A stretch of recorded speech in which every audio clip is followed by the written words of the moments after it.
اللہ آپ کی چاہ سے انکار نہیں کرتا، وہ آپ کا صبر سنبھال کر رکھتا ہے، وہ بہترین وقت پر نوازتا ہے۔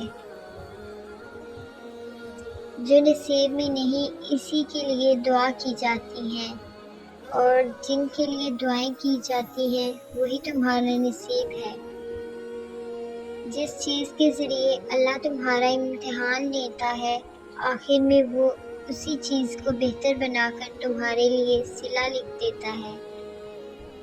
دعائیں ہمیشہ قبول ہوتی ہیں، بس اپنے اللہ پہ یقین رکھو، وہ صحیح وقت پہ ضرور کن فرما دے گا۔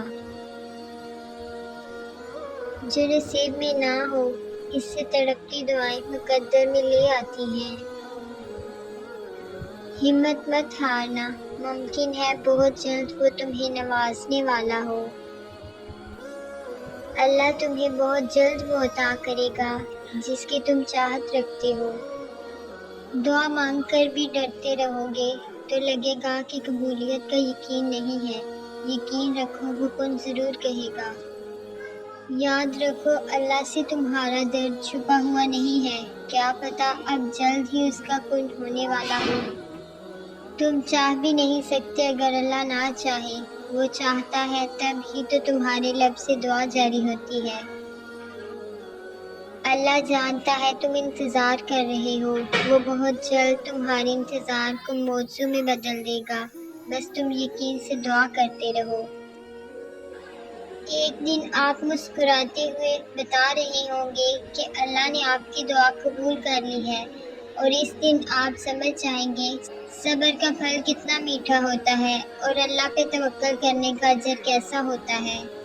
جس رب نے حضرت یوسف کے لیے بند دروازے کھول دیے، وہی رب تمہارے لیے بھی راستہ بنائے گا۔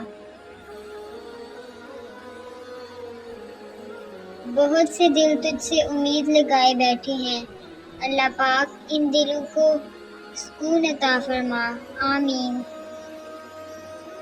اور تقدیر اللہ کے ایک اشارے پہ بدل جایا کرتی ہے، تم یقین رکھو وہ بہتر لے کر بہترین دیتا ہے۔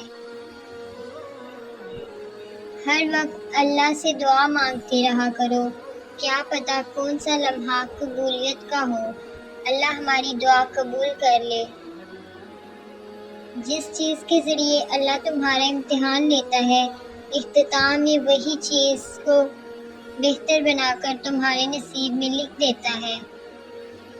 دعا اپنی اوقات دیکھ کر نہیں، رب کی شان دیکھ کر مانگنی چاہیے۔ اللہ نے مقدر لکھنے کا اختیار تمہیں دیا ہے، چاہو تو دعا کا تسلسل بڑھا کر وہ حاصل کر لو جو تمہیں چاہیے، یا پھر چاہو تو مایوس بیٹھ جاؤ۔ مت بھولو کہ تمہارا کام صرف التجا کرنا ہے، تدبیریں وہ خود نکالتا ہے۔ اللہ تمہارے دل سے کسی چیز کا خیال تب تک نہیں نکالتا جب تک تمہارے نصیب میں اس کے ملنے کی گنجائش رہتی ہے۔ ناممکن تو صرف تمہارے لیے ہے، تمہارا رب تو معجزات پر قادر ہے۔ پھر وہ تمہاری من پسند چیز مقررہ وقت پر تم تک لائے گا اور تم حیران ہو جاؤ گے۔ معجزے تب ہوتے ہیں جب اللہ پہ کیا ہوا بھروسہ ہر طرح کے وسوسوں سے پاک ہو سکتا ہے اس کے کن کہنے کا وقت قریب ہو اور تمہارے سارے غم خوشیوں میں بدلنے والے ہوں۔ دعائیں تو ناممکن کے لیے ہی ہوتی ہیں، ان کے لیے جو آپ کے مقدر کا حصہ نہیں ہوتے۔ ہو سکتا ہے جو تم نے کھو دیا ہے اسی کو تمہارے حق میں بہتر بنا کر تمہیں دے دیا جائے۔ آپ نے بس قبولیت کا یقین رکھنا ہے، کیسے ملے گا وہ سوچنا آپ کا کام نہیں۔